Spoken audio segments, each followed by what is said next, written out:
السلام علیکم ورحمۃ اللہ وبرکاتہ۔ بسم اللہ الرحمن الرحیم۔ چلیے ہم اپنے کورس کا آغاز کرتے ہیں فرسٹ دعا سے۔ آپ کو پتہ ہے کہ ہم 40 ربنا دعا کا کورس شروع کرنے والے ہیں انشاءاللہ۔ تو آج ان 40 دعاؤں میں سے پہلی دعا جو ہے ہم حفظ کریں گے اور اس کی شارٹ تشریح دیکھیں گے انشاءاللہ۔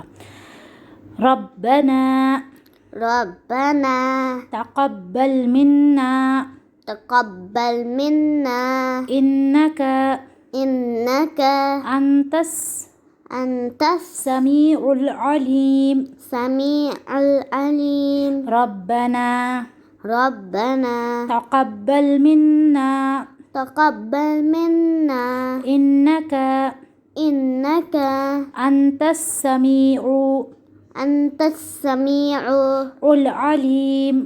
العليم ربنا ربنا تقبل منا تقبل منا انک انك انت السمیع العلیم۔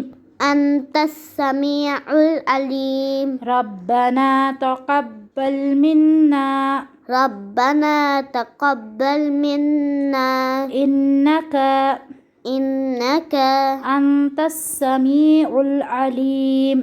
انت السميع العليم ربنا تقبل منا ربنا تقبل منا انک انت السمیع العلیم۔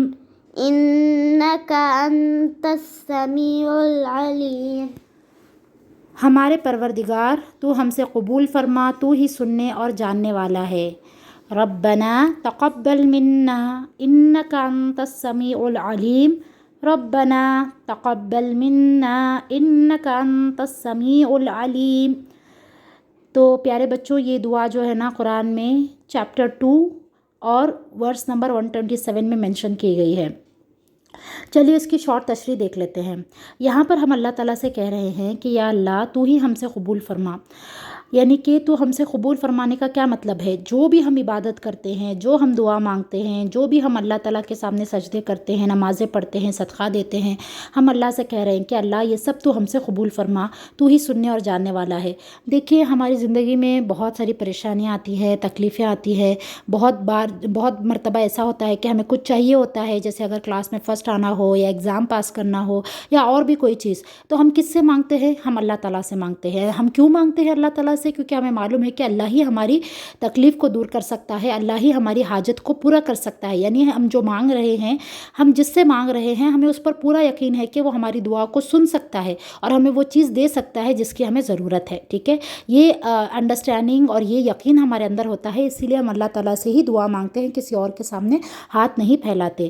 تو یوزولی یہ دعا ہم کب پڑھتے ہیں؟ جب ہم پوری دعائیں مانگ لیتے ہیں اللہ تعالیٰ سے، تو آخر میں ہم اللہ سے کہتے ہیں کہ یا اللہ تو ہم سے قبول فرما، یعنی جو عبادتیں ہم نے کی، جو نماز پڑھی، اس کے بعد جو ہم نے دعا پڑھی، اللہ تو وہ ہم سے قبول کر لے۔ یعنی اس میں کوئی بھی کمی پیشی رہ گئی ہو یا اس میں کوئی کوتاہی رہ گئی ہو اس عبادت میں، تو اللہ تعالیٰ اس کو معاف کرے اور لیکن ہماری اس عبادت کو قبول کرے، اس عبادت کو، اس دعا کو اللہ تعالیٰ ہماری ریجیکٹ نہ کرے بلکہ اس کو ایکسیپٹ کر لے، اور تو ہی سننے اور جاننے والا ہے۔ دیکھیے یہاں پر بھی اللہ تعالیٰ کے 2 نیمز مینشن کیے گئے ہیں، السمیع اور العلیم۔ These are the 2 names and attributes of اللہ سبحانہ تعالیٰ۔ Okay, so we need to understand کہ سرٹن دعاؤں میں جو ہے اللہ کے ناموں کو بھی مینشن کیا گیا ہے، and it is a part of دعا کہ ہم جو ہے جب بھی اللہ تعالیٰ کو پکارے، اللہ تعالیٰ سے دعا مانگے، تو ہم اللہ کے ناموں کا واسطہ جو ہے اللہ کو دے سکتے ہیں۔ For example if somebody is sick، تو ہم یہ کہہ سکتے ہیں کہ یا شافی شفا دے۔ شافی جو ہے اللہ تعالیٰ کی صفت ہے، اللہ کا نام ہے، اللہ کا ایٹریبیوٹ ہے، تو ہم اللہ کو اس نام سے پکار کر کہہ رہے ہیں کہ اللہ تعالیٰ تو شفا دے کیونکہ تو شافی ہے۔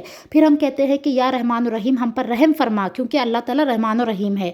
یہاں پر بھی ہم اللہ سے کیا کہہ رہے ہیں کہ اللہ یا رب العزت، تیرے سوا ہمارے دعاؤں کو کوئی نہیں قبول کر سکتا، ایک تو ہی ہے جو ہماری دعا کو سن سکتا ہے اور قبول کر سکتا ہے۔ اس لیے ہم نے یہاں پہ یہ 2 نام استعمال کیے ہیں جو اس دعا میں فٹ ہوتے ہیں، رائٹ؟ تو ہم یہاں پر اللہ تعالیٰ سے کہتے ہیں کہ یا رب العزت ہماری دعاؤں کو، ہماری عبادتوں کو قبول فرما، کیونکہ ہمیں معلوم ہے کہ تو ہی سن سکتا ہے ہماری دعاؤں کو، تو ہی ہماری دعاؤں کو ایکسیپٹ کر کے ہماری دعاؤں کو قبول کر ہمیں وہ چیز دے سکتا ہے جس کی ہم نے دعا کی ہے۔ اور تو علیم ہے، یعنی کہ ہر چیز کا جاننے والا ہے، تجھے ہماری سچویشن کا معلوم ہے یا رب العزت۔ آپ وہ ہستی ہیں جن کو ہر چیز کا علم ہوتا ہے، آپ کو معلوم ہے کہ میری سچویشن کیا ہے، میں کس تکلیف میں ہوں، مجھے کس چیز کی ضرورت ہے، یہ اللہ کے سوا کوئی نہیں جان سکتا۔ تو ہم جو ہے ان ناموں کا استعمال کر کے اللہ تعالیٰ سے کہتے ہیں کہ یا اللہ ان ناموں کا واسطہ یا ان ناموں کو استعمال کرتے ہوئے میں تجھ سے دعا مانگتی ہوں، میری دعا کو قبول فرما۔ تو ایک چھوٹی سی تشریح تھی اس دعا کی۔ دعا بہت چھوٹی سی ہے پیارے بچوں، اس کو ضرور یاد کیجئے اور کوشش کیجئے کہ ان دعاؤں کو جو بھی آپ سیکھیں گے زیادہ سے زیادہ اپنی ڈیلی روٹین میں ان دعاؤں کو استعمال کر سکیں۔ جہاں بھی ضرورت ہے ان دعاؤں کا یوز کرنا ضروری ہے تاکہ یہ دعائیں ہمیشہ آپ کے زبان پر رہے۔ جزاکم اللہ خیراً کثیرا۔ پلیز آپ ان ویڈیوز کو شیئر کیا کریں، لائک کیا کریں، کامنٹ کیا کریں، اس سے ہمیں انکریجمنٹ ملتا ہے۔ السلام علیکم۔